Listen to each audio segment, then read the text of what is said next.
Hari ini kita akan belajar tentang administrasi pajak. Materi yang akan kita pelajari yaitu tentang PTKP, penghasilan tidak kena pajak.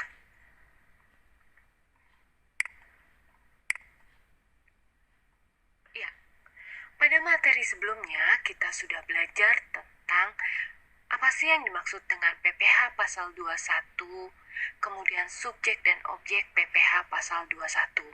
PPh pasal 21 dibagi menjadi dua. PPh pasal 21 wajib pajak orang pribadi dan PPh pasal 21 wajib pajak badan. Hari ini, pada video kali ini, kita akan memfokuskan kepada PPh pasal 21 wajib pajak orang pribadi. Nah, besarnya PTKP tahun 2020 yaitu PTKP, penghasilan tidak kena pajak bagi wajib pajak orang pribadi adalah 54 juta. PTKP bagi wajib pajak yang telah menikah atau status kawin mendapat tambahan sebesar 4.500.000. Tambahan PTKP untuk seorang istri yang penghasilan secara pajak digabung dengan penghasilan suami 54 juta.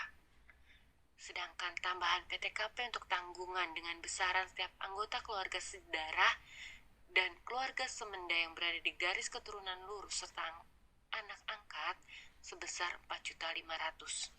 Maka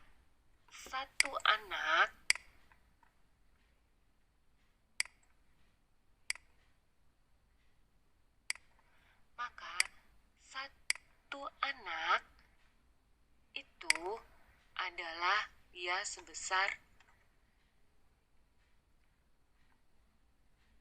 4.500.000.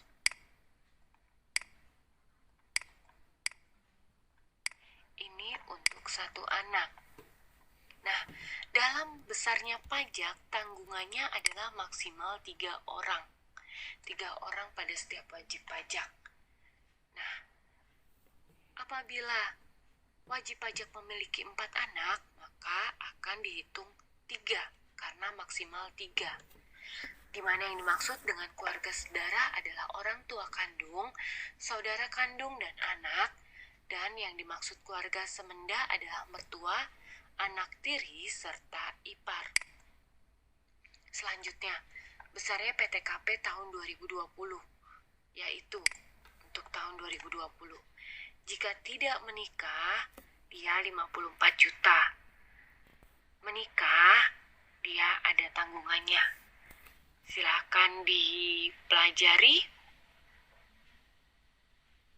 Selanjutnya, tarif PPh wajib pajak pribadi. Biasanya ini disebut juga dengan PKP. Lapisan penghasilan kena pajak. Sampai dengan 50 juta, 5% tarifnya. Di atas 50 juta sampai 250 juta, 15%. Di atas 250 juta sampai 500 juta, 25%. Dan di atas 500 juta, 30%. Kita lihat untuk contoh kasus pertama. Jika diketahui PKP Tuan Bonar 100 juta dalam setahun, berapakah PPh yang harus dibayar oleh Tuan Bonar dalam setahun atau sebulan? Maka kita hitung PPh-nya.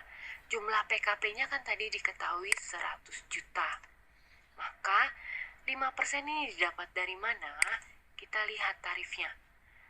Bahwa tarif ini kita hitung sampai dengan 50 juta adalah 5%. Oke.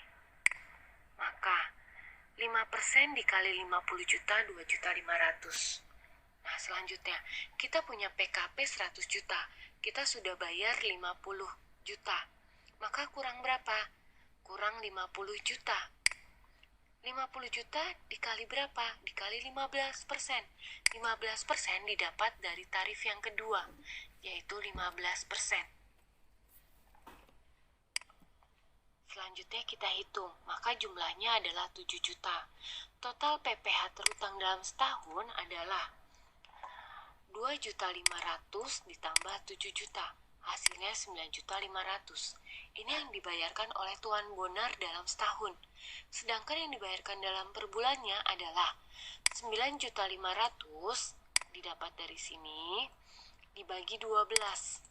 Karena 1 tahun 12 bulan.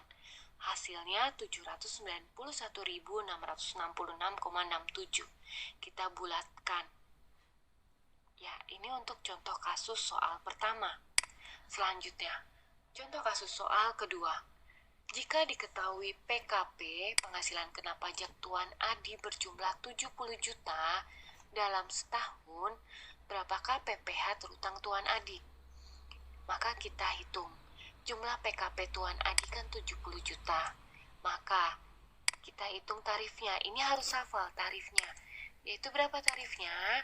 Tarif sampai dengan 50 juta adalah 5%. Oke, kita masukkan. 50% dikali 50 juta adalah 2.500.000. Yang kedua, kita punya utang 70 juta. Nah, kita sudah bayar 50 juta. Masih kurang berapa? Kurang 20 juta.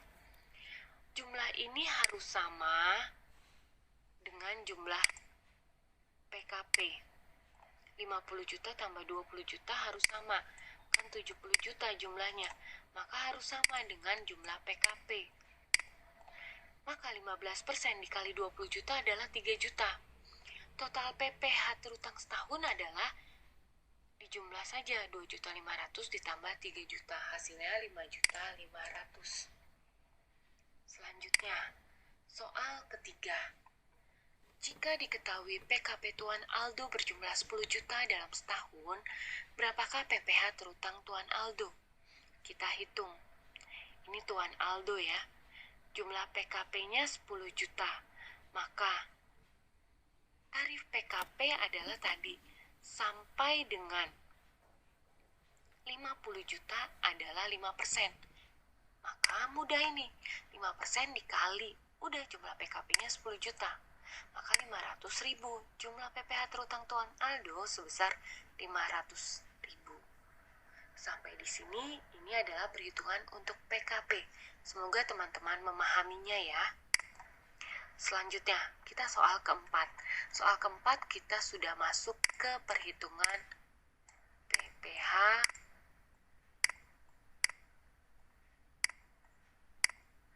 pasal 21. Ada PKP-nya juga. Oke, kita lihat pelan-pelan. Cynthia adalah seorang pelajar SMK yang duduk di kelas 11. Ia memiliki seorang ayah bernama Tuan Indro. Pak Indro bekerja sebagai manajer produksi di kota Bandung dengan gaji 10 juta per bulan. Cynthia memiliki seorang ibu yang tidak bekerja dan satu orang adik yang duduk di bangku SD. Hitunglah besarnya PPh yang ditanggung Pak Indro. Kita hitung dulu awalnya. Gaji bruto. Gaji brutonya Pak Indro adalah 1 bulan 10 juta. Maka 10 juta dikali 12. Hasilnya adalah 120 juta. Yang kedua. Ini pertama, ini kedua. PTKP-nya kita hitung. Pak Indro sudah menikah. Maka wajib pajak kenanya adalah 54 juta. Pak Indro sudah menikah tadi ya. Ini wajib pajak pribadi sudah menikah 4.500.000. Tanggungan 2 anak. 2 anak, 1 orang anak itu adalah 4.500.000. Ini 1 anaknya. Untuk 1 anak, maka 4.500.000 dikali 9 juta dikali 2. Hasilnya 9 juta. Ini kita jumlahkan. Kita masukkan hasilnya 67.500.000. Kemudian gaji bruto dikurang jumlah PTKP, ya hasilnya adalah PKP 52.500.000. Nah, kita hitung sekarang PKP-nya, PPh yang harus dibayar. Kita hitung PKP. Tarif PKP-nya didapat dari ini ketiga. Ini tarif PKP, sorry. 52.500.000. Tarifnya tadi sampai dengan 50 juta adalah 5%. Maka kita masukkan dulu 50 juta karena batas maksimal 50 juta. 5% dikali 50 juta, 2.500.000. Nah, masih ada sisa. Kita punya PKP setahun 52.500.000. Sudah kita bayarkan 50 juta, masih kurang 2.500.000. Kita turunkan. 2.500.000 dikali tarif yang kedua. 50 juta sampai 100 juta sama dengan 15%. Maka totalnya adalah 375.000. Di jumlah hasilnya 2.875.000. Jumlah PPh pasal 21 sebulan adalah sudah dibagi 12 hasilnya. Oke, semoga teman-teman paham. Selanjutnya kita latihan evaluasi. Silakan latihan evaluasi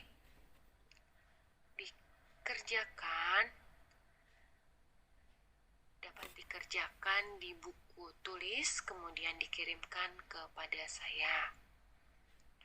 Dipelajari, ada 10 soal. Baik, terima kasih untuk pembelajaran hari ini. Kita bertemu di materi selanjutnya. Terima kasih dan selamat belajar.